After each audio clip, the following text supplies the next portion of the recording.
One got knocked down, he won't get up again. The other went knocked him down. One got knocked down, and now he's fucking dead. The other went knocked him out. Combo Breaker!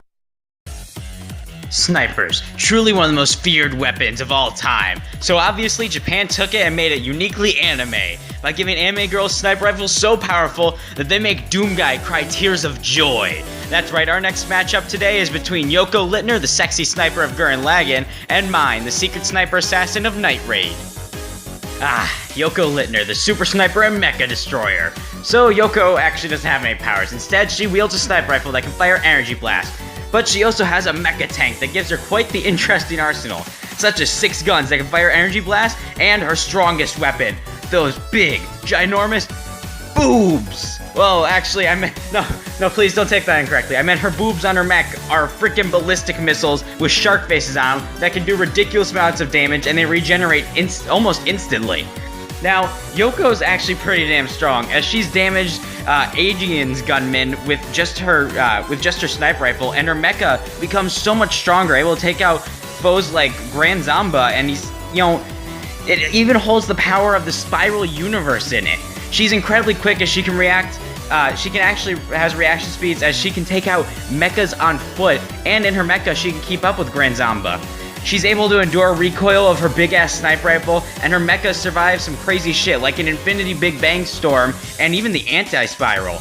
And Yoko's pretty smart too, as she used to be a kindergarten teacher, and she slayed more mechas than I can count, giving her a whole bunch of experience, although I don't quite understand why a kindergarten teacher wears that. I mean, I know it's in the desert, but come on! Akame got killed. I love this anime. And since we've already covered my favorite assassin, Leone, let's go ahead and look at her pink-haired ally.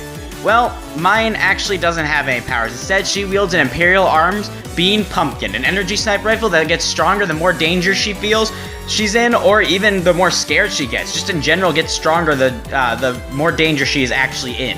Now, mine's pretty damn strong, as her sniper rifle can easily tear through people's skulls, as well as buildings and walls, and even large frogs. And one time, while someone walked into her room while she was just in her underwear, her sniper rifle was able to destroy an entire frickin' mountain. Yeah, that's a pretty powerful sniper rifle. She can also fight toe-to-toe against Budo and even semi-serious Esdeath, who dodged lightning at Mach 292. She's able to survive beatings from large monsters, being eaten by a large frog, and even survive attacks from a large dog that also happened to be an Imperial Arm. She's an accomplished assassin and excellent markswoman, capable of taking out monsters and humans of all types from varying distances in close to far range, but her raw power does have one glaring flaw. You see, she leaves her back very vulnerable while taking aim, and this could lead to her demise rather easily. Akame gives mine an assignment to go hunt down and kill Yoko. After a short walk, she climbs into a tree and takes aim to see Yoko. She then points her sniper at her head as she walks through the streets of the town at night. Mine pulls the trigger and fires a blast through the air. Yoko turns and narrowly dodges the blast, blowing up a chunk of land behind her. Yoko grabs her gun and takes aim and fires the blast at Mine, who hops down from the tree, narrowly avoiding the blast. Mine looks back down her scope but can't find Yoko anywhere. Yoko then jumps from behind and kicks Mine in the back, causing her to stumble forward. Mine turns and fires a blast at least 2 times larger than before, but it knocks Yoko's gun from her hand. Yoko does a backflip, catches her gun, and fires multiple times at Mine, hitting her in the arm 3 times. Mine then charges her gun and fires at Yoko, but her mecha forms around her, blocking the attack. Mine tries to run, but a barrage of energy blasts are launched at her from Yoko's mech. Mine turns and shoots the blast out of the air as Yoko fires 2 large missiles from her boobs at Mine.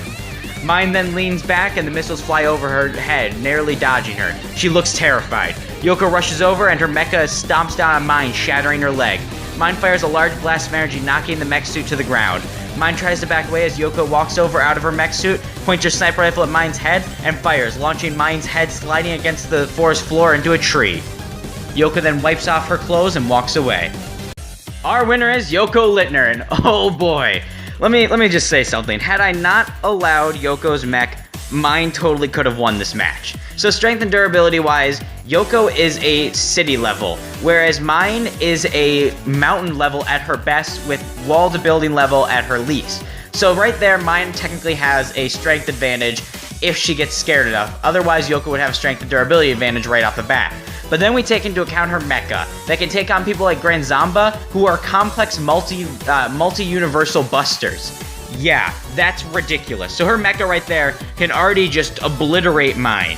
As for speed, we have mine at massively hypersonic based on her being able to go up against Esdeath, who can dodge lightning. Whereas Yoko is, why she is capable of fighting faster than light mechas, that's, on foot. The problem with that is she's typically reacting to the attacks rather than, she's reacting before the attacks even go off. Kind of like how Tracer reacts to Widowmaker Sniper rather than the bullet. Now, her mecha is actually massively faster than light, as I stated earlier, thanks to the fight against Grazamba.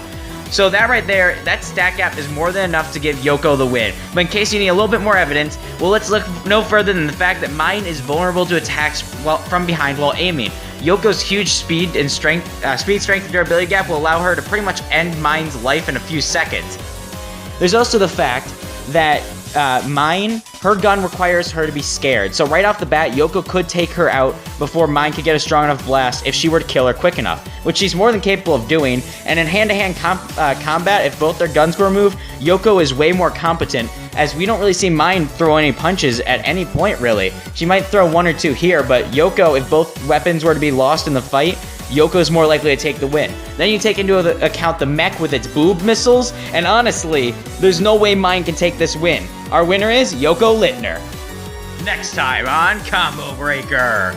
You know what's badass? Martial arts. You know what's even more badass? When you can do it while handicapped, with like a hand tied behind your back or anything. Well, these two actually take you to the next extreme. These two blind martial artists are gonna fight to the death next episode. That's right, our next match is Daredevil versus Kenshi. First of all, let me thank you all for watching. Please like, comment, and subscribe, and share this to any friends you know who like versus debates. And, tell me what you think of the next match. Give me your predictions, maybe suggest matches in the comments, and they might happen.